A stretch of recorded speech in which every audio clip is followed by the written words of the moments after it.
Hei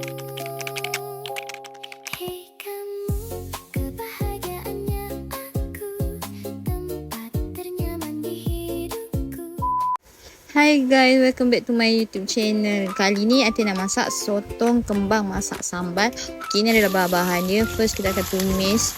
Okay, bahan yang kita kisar bawang putih, bawang merah, halia sikit, and then baru kita masukkan cili bawang. So korang tengok je sampai habis sebab Atin tengok ni pada rasa nak terliur. So korang enjoy. So ini adalah soto kembang. Jadi kita nak masukkan. Bismillah. Masukkan soto kembang tadi. Ini kita letak air.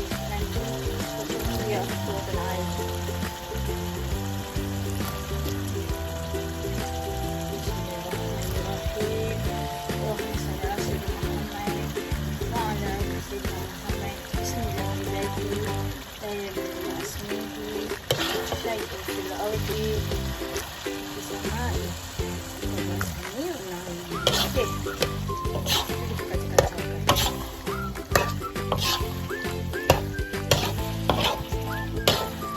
Okay, kita biarkan air sotong tu keluar. Okay, macam korang tengok dekat video ni.